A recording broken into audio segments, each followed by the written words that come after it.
जब भी रिज़ल्ट आता है रिटर्न का तो उसके बाद एस्पायरेंट्स में ये सवाल बड़ा अहम हो जाता है कि किसने 600 नंबर लिए हैं और किसने 750 नंबर लिए हैं। तो ये जो नंबर गेम है ये क्या है सीएसएस की।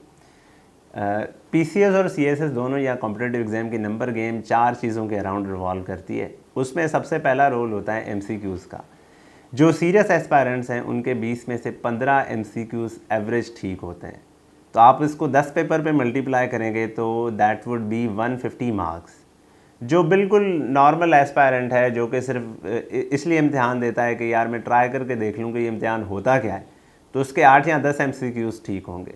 तो पहला तो डिफरेंस उससे क्लियर हो जाता है कि अगर 10 एमसीक्यूज़ पर सब्जेक्ट ठीक हों तो 10 पेपर पे वो 100 नंबर बन जाते हैं। तो पहले तो 50 नंबर का डिफरेंस हमें यहाँ पे मिल जाता है।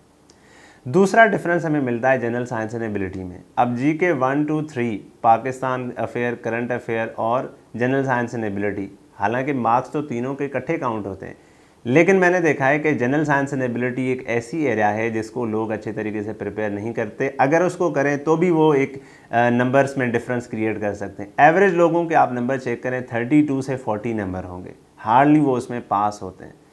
जो सीरियस एस्पायरेंट्स हैं वो 60 और 80 की विंडो के दरमियान नंबर ले लेते हैं। तो 20 से 30 नंबर का जो डिफरेंस है वो जनरल साइंस एंड एबिलिटी से जो है ना हासिल किया जा सकता है। तीसरा जो स्कोर में डिफरेंस आता है वो उससे आता है जब आपकी पेपर अटेम्प्टिंग स्किल्स ठीक हो, यानी कि जो आप जवाब लिख रहे हैं वो रेलेवेंट है, प्रिसाइज है और उसमें इम्पॉर्टेंट डिटेल्स शामिल हैं। क्योंकि जब ये तीनों क्राइटेरिया आप उसमें फॉलो करेंगे तो एक अच्छा एस्पायरेंट जिसने ये क्राइटेरिया फॉलो किया होगा वो 20 में से 15 नंबर एक क्वेश्चन पे ले सकता है। चलो अगर 15 ना भी हो तो 12 नंबर पे तो बिल्कुल वो अड़ जाएगा कि उसने ले लेने नंबर।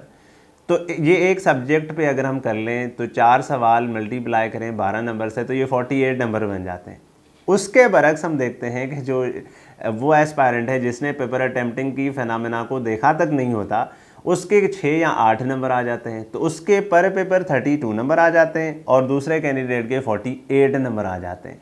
तो आप इन तीन डिफरेंसेस को मिला लें तो ये बहुत बड़ा डिफरेंस बन जाता है कि एक एस्पायरेंट सारे सब्जेक्ट पास भी कर लेता है तो उसके एग्रीगेट नंबर नहीं बनते, वो 600 नंबर नहीं ले पाता। लेकिन एक एस्पायरेंट ऐसा भी होता है जिसने सारे सब्जेक्ट पास भी किए होते हैं और उसके कोई 630, इवन 680 या 710 से ऊपर नंबर भी होते हैं। आखिरी जो चीज़ है वो है कंपोजिशन।